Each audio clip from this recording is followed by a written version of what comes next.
دوستو اگر آپ کے مرغے بھی گرمی کی وجہ سے دانہ چھوڑ چکے ہیں تو آج کی ویڈیو آپ کے لیے ہے۔ میں یہ ویڈیو ویوز یا پیسوں کے لیے نہیں بناتا، میں یہ ویڈیو اس لیے بنا رہا ہوں کیونکہ میں وہ نقصان دیکھ چکا ہوں جو میں کسی دوسرے بھائی کو اٹھاتے نہیں دیکھنا چاہتا۔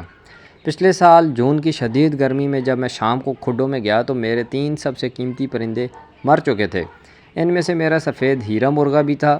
اس دن مجھے احساس ہوا کہ صرف اچھا بریڈر خرید لینا کافی نہیں ہوتا، اچھا ماحول بنانا بھی ضروری ہے۔ السلام علیکم دوستو، امید کرتا ہوں تمام بھائی خیر و عافیت سے ہوں گے اور تمام دوستوں کا جو شوق ہے وہ اچھے سے جا رہا ہوگا۔ سب سے پہلے تو ایک ریکویسٹ کہ جو بھائی ہمارے اس چینل پہ نئے ہیں، پہلی دفعہ ہماری ویڈیو دیکھ رہے ہیں، وہ سبسکرائب کر لیں تاکہ ہماری ہر انفارمیٹیو آنے والی ویڈیو جو ہے وہ ان تک پہنچتی رہے۔ آج کل گرمی اپنے عروج پر ہے۔ بہت سے بھائی میسج کرتے ہیں کہ مرغے دانہ نہیں کھا رہے، چوزوں کی گروتھ رک گئی ہے، پانی بہت پی رہے ہیں۔ سادہ زبان میں سمجھاتا ہوں کہ گرمی میں جسم کا درجہ حرارت بڑھ جاتا ہے۔ مرغے زیادہ گرمی میں کم خوراک لیتے ہیں، توانائی جسم کو ٹھنڈا رکھنے میں لگتی ہے، اس لیے گروتھ ہمیں سست لگتی ہے۔ اس لیے ہمیں چاہیے کہ ہم اپنے مرغوں کی اور چوزوں کی ڈائٹ میں ایسی چیزیں شامل کریں جس میں پروٹین یا کیلشیم وغیرہ زیادہ ہو، اور ان کے لیے ایسی ٹائمنگ بنائیں جس ٹائم پرندہ یا چوزہ خوراک اٹھا لیتا ہے۔ مثال کے طور پہ اب میں اپنے چوزوں کے ساتھ یا اپنے مرغوں کے ساتھ کیا روٹین کرتا ہوں۔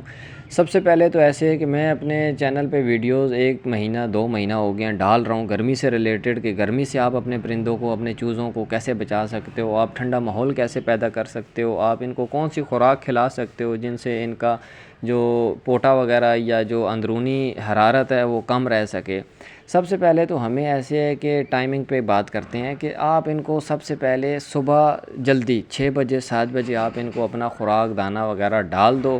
اس کے ساتھ ایسے ہے کہ آپ ان کو گرمیوں میں سادہ پانی بالکل بھی نہ پلائیں، آپ ان کو پانی میں ہمیشہ ملٹی وٹامنز وغیرہ یا کبھی پودینہ وغیرہ اس کے پتے ڈال دیں، یا کبھی گڑ وغیرہ ڈال دیں، کبھی گلوکوز ڈال دیں، کبھی ایسے ہے کہ سیب کا سرکہ ڈال دیں۔ ان ساری چیزوں کے ایسے ہے کہ قدرتی چیزیں استعمال کریں، ان کے بہت سارے فائدے ہیں، ان کے سائیڈ ایفیکٹس نہیں ہیں۔ میرا یہ چینل بنانے کا یہی مقصد ہے کہ ہم قدرتی چیزوں کی طرف آئیں، نہ کہ ہم ان دوائیوں کے پیچھے، ان ٹیکوں کے پیچھے بھاگیں کہ جیسے ہی ہمارا کوئی پرندہ چوزہ ہلکا سا نرم گرم ہوا اور ہم بھاگنے لگ جائیں کسی استاد کے پاس، اس کی ویڈیو کے نیچے کمنٹ جا کے کریں کہ یار ہمیں بتا دو ہمارے چوزے کو کون سا ٹیکہ لگے گا، ہمارے چوزے کو کون سی دوائی دینی چاہیے۔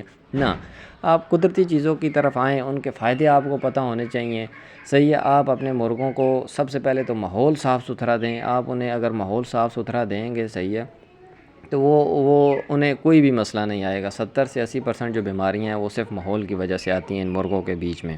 میں اپنا آپ کو بتا رہا تھا کہ میں کوشش کرتا ہوں کہ صبح 6 سے 7 بجے تک اپنے پرندوں کو، چوزوں کو دانہ وغیرہ ڈال دوں، کیونکہ وہ اس ٹائم ہوتا ہے کہ صبح ٹھنڈ کا ٹائم ہوتا ہے، پرندے اور چوزے وغیرہ جو ہیں وہ خوراک اٹھا لیتے ہیں، دانہ اٹھا لیتے ہیں۔ اس کے بعد ایسے ہے کہ آپ دن کے ٹائم 2-3 دفعہ ان کا پانی چینج کریں، پانی میں آپ ملٹی وائٹامنز وغیرہ ایڈ کریں۔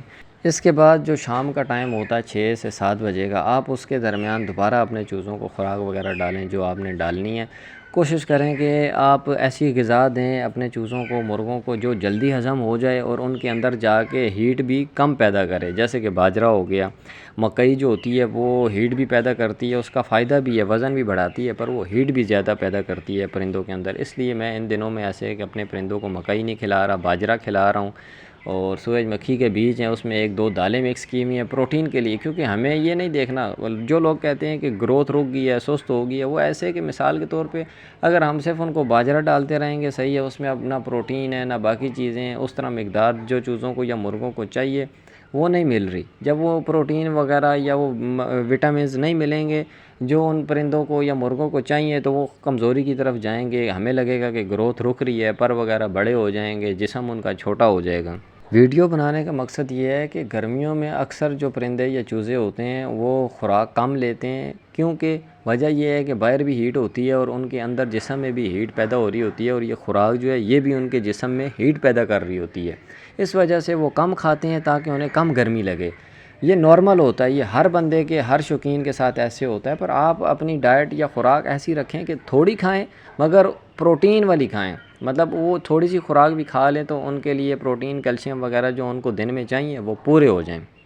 دوسرا، آپ ایسے ہے کہ آپ اپنا ماحول صاف ستھرا رکھیں، اپنے ماحول کو ٹھنڈا رکھیں تاکہ ان کو گرمی جو ہے وہ کم فیل ہو۔ گرمی کب فیل ہوگی تو وہ خوراک وغیرہ صحیح اٹھائیں گے۔ اور جن لوگوں کے پھر بھی نہیں اٹھاتے، صبح کے ٹائم، شام کے ٹائم، آپ ایسے ہے کہ ان خوراک میں ایسے ہے کہ تھوڑا سا دہی ڈال دیں، آپ کے پرندے امید ہے کہ دہی والی خوراک جو ہے وہ اٹھا لیں گے، دانہ وغیرہ اٹھا لیں گے، کھا لیں گے۔ میں یہ نہیں کہتا کہ میری ہر بات جو ہے وہ 100% درست ہے، لیکن میں نے جو سیکھا وہ آپ تک پہنچا رہا ہوں تاکہ شاید آپ کا ایک قیمتی مرغہ یا ایک چوزا بھی بچ جائے۔ اگر آج کی ویڈیو سے ایک بھی بھائی کا نقصان بچ گیا تو میرے لیے یہ سب سے بڑی کامیابی ہوگی۔ باقی ویڈیو اگر پسند آئی ہو تو لائک اور شیئر کر دیں، کمنٹ کر کے ضرور بتایا کریں کہ ویڈیو کیسی لگی، یا کن مسائل پہ بات کرنی چاہیے، یا کن ٹاپکس پہ ویڈیو بنانی چاہیے۔